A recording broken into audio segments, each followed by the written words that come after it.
Muy buenas a todos los seguidores de For Atletismo. Tenemos la Brooks Adrenaline GTS para analizar en su versión 22ª, 22 ediciones, como veis, de una de las zapatillas más vendidas en el mundo, básicamente porque es una de las zapatillas más vendidas en Estados Unidos. La Adrenaline es todo un clásico en Estados Unidos, pero sí que es cierto que en los últimos años ha cambiado desde que le han metido el sistema Guide Rail. La zapatilla es bastante diferente. Antes era una zapatilla con una corrección muy potente, con triples densidades, bastante estable, incluso tenía un trozo de cartón en el talón para no darle recorrido y hacerla más estable en el aterrizaje. Era, pues básicamente tenía una legión de seguidores. Y lo que ha hecho Brooks con estas nuevas Adrenaline GTS, ya lleva un par de versiones con los Guide Rails. En esta 22ª edición lo que han hecho es básicamente clonar la Ghost, que ha sido la zapatilla más exitosa de Brooks en los últimos 4 años.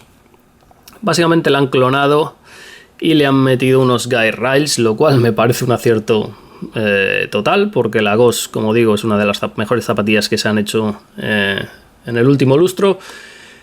Y tenemos una versión para corredores que necesiten estabilidad, pronadores leves, pronadores medios de hasta 80 kilos más o menos, y que cuenta con mismos materiales, mismo diseño de upper, mismas geometrías de amortiguación, etcétera, etcétera. Así que si os gusta la Ghost pero necesitáis estabilidad, esta es la opción alternativa. Además, corredores neutros a los que le guste ir estable, digamos, o que tengan tobillos un poco más flojos o rodillas tocadas, tobillos con molestias, esta es opción incluso mejor que la Ghost, porque básicamente es un chasis neutro con 2 topes laterales que hacen que la cadena cinética de alineamiento tobillo-cadera, tobillo-rodilla-cadera vaya mejor alineada y no se salga de rango, porque al salirse de rango alguno de esas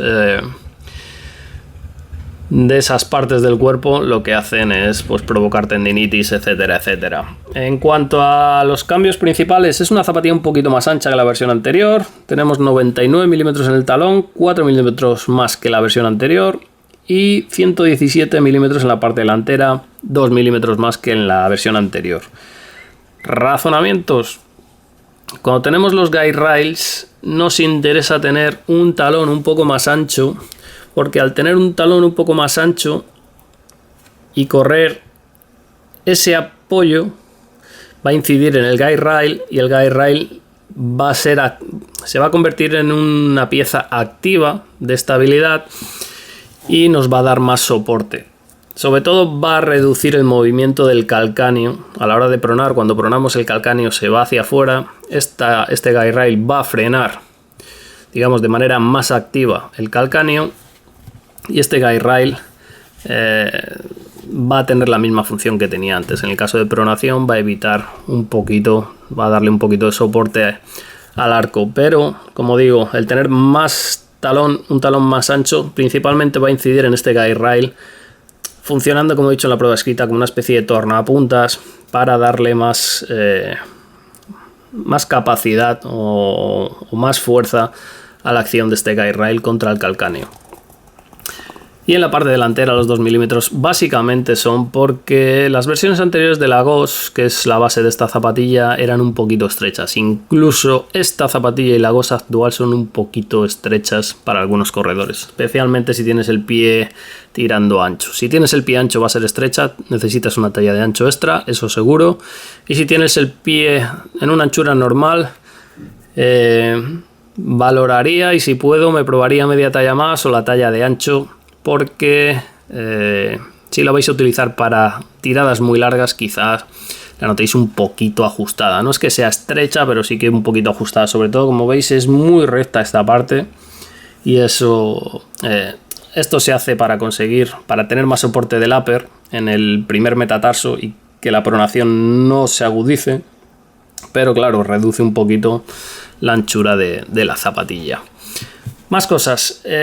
Perfiles. Tenemos perfiles de 34 milímetros en la parte trasera, 22 en la parte delantera. Otra zapatilla de las pocas que quedan con un drop de 12 milímetros. Es un drop muy clásico, a mucha gente no le gusta, a otra mucha gente le encanta, sobre todo gente que necesite reducir el recorrido del tendón de Aquiles, le va a gustar mucho, gente que lleve muchos años corriendo con drops 10 o 12 milímetros también le va a funcionar muy bien. Y en cuanto al material de amortiguación, tenemos el DNA Love, mismo material, misma dureza que hemos encontrado en la Ghost, 57 grados.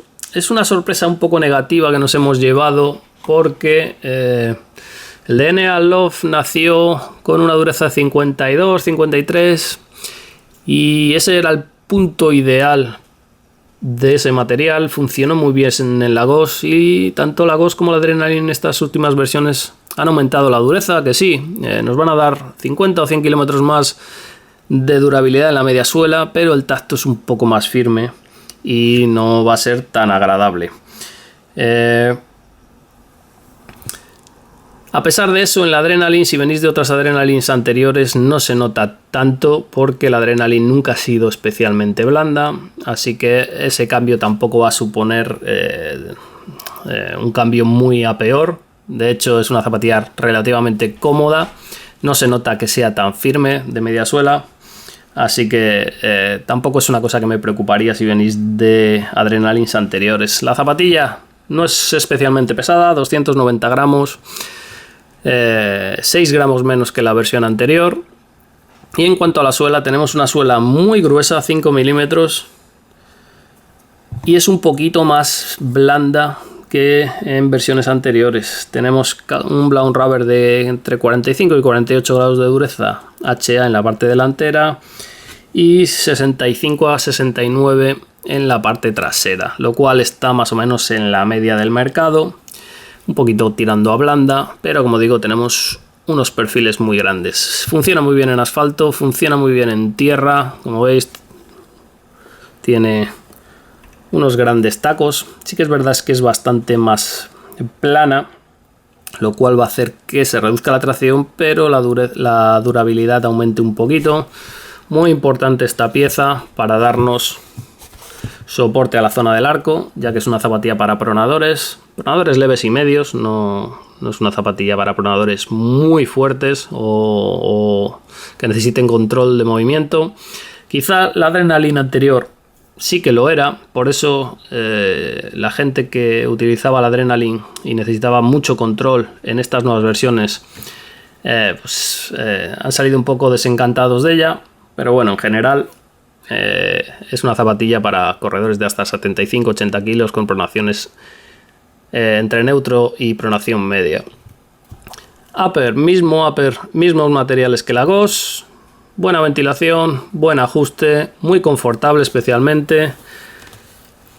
La lengüeta va unida al chasis.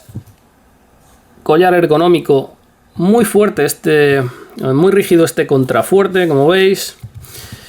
Brooks no suele hacer unos contrafuertes tan radicales, pero en una zapatilla con control, un poquito de estabilidad, pues se agradece, sobre todo si necesitáis estabilidad en el talón. Y en general, como digo, muy buen upper, muy confortable, pocos refuerzos, básicamente el logotipo y estos termosellados impresos en 3D. Toda esta zona trasera es muy estable, la zona delantera sobre todo confortable, con algunos reflectantes que siempre son importantes y unos cordones planos. Básicamente el único problemilla es el espacio delantero, como he dicho, en lo relativo al... Sobre todo si tenéis el pie un poquito ancho o queréis espacio para expandir los dedos, no es la zapatilla ideal, así que probaría diversas tallas. En cuanto a la plantilla, 5 milímetros, Biomogo, 50 grados de dureza, es una plantilla bastante básica y 18 gramos de peso. Es una plantilla, como digo, sin nada especial, sobre todo es muy estable, que es lo que importa. Y mucha gente me pregunta si es una zapatilla apta para plantillas. Puedes usarla con plantillas. Quizá preguntarían podólogo, pero puedes usarla con plantillas. Preferiría usar la Ghost, básicamente porque tiene menos aparatosidad para una plantilla, pero se podría utilizar si por lo que sea queréis la Adrenaline. Tenéis más datos en la prueba escrita y hasta un próximo vídeo.